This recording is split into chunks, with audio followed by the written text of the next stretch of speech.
नमस्कार.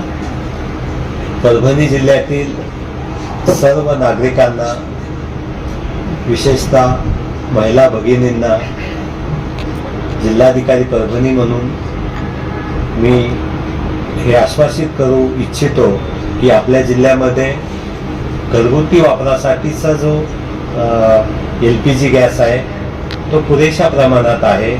कुणीही अफवावर विश्वास ठेवू नये, घाबरून जाऊ नये. पुरेसा साठा आपल्याकडे आहे आणि प्रत्येक नागरिकाला घरगुती वापरासाठीचा जो गॅस सिलेंडर पाहिजे तो आपण देऊ शकतो. त्यामध्ये कुठलीही अडचण नाही. आपण एकदा गॅस सिलेंडर बुक केला की त्यानंतर दुसऱ्यांदा गॅस सिलेंडर हा आपण 25 दिवसानंतर बुक करायला पाहिजे, जेणेकरून हे जे गॅस वितरणाची जी चेन आहे ती अव्याहतपणे चालू राहील.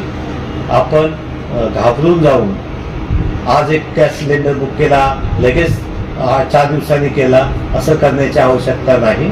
आपल्याला नियमितपणे LPG गॅस हा घरगुती स्वरूपात मिळेल. दुसऱ्या बाजूला हा जो घरगुती गॅस आहे त्याचा वापर घरगुती स्वयंपाक आणि या कारणाच्या अनुषंगानेच होणं अपेक्षित आहे. व्यापारी किंवा औद्योगिक कारणासाठी याचा वापर होता कामा नये. पूर्ण जिल्ह्यामध्ये आपण हा जीवनावश्यक अधिनियम एस्मा कायदा लागू केलेला आहे आणि जर याचा गैरवापर घरगुती गॅसचा वापर कमर्शियल किंवा इंडस्ट्रियल कारणासाठी झाला असं निदर्शनास आलं तर या कायद्याअंतर्गत संबंधिताच्यावर गुन्हे दाखल केले जातील. आपण भरारी पथकं नेमलेली आहेत, ज्यामध्ये तहसीलदार, पोलीस निरीक्षक आणि पुरवठा विभागाचे अधिकारी यांचा समावेश आहे.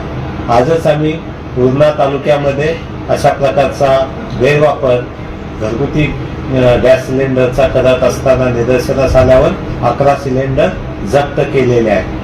जिल्ह्यामध्ये सर्व ठिकाणी ही भरारी पथकं कारवाई करतील आणि असं कुठेही जर गॅस सिलेंडर जे घरगुती कारणाचं आहे ते व्यापारी कारणासाठी किंवा औद्योगिक कारणासाठी वापरलं तर त्याच्यावर नक्कीच कारवाई करण्यात येईल.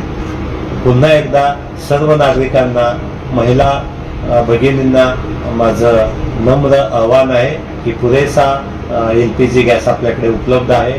आपण बिलकुल याबाबत आश्वस्त राहावं आणि आपण जेव्हा जेव्हा नियमितपणे बुकिंग करत होतो तसं आपण बुकिंग करायला पाहिजे.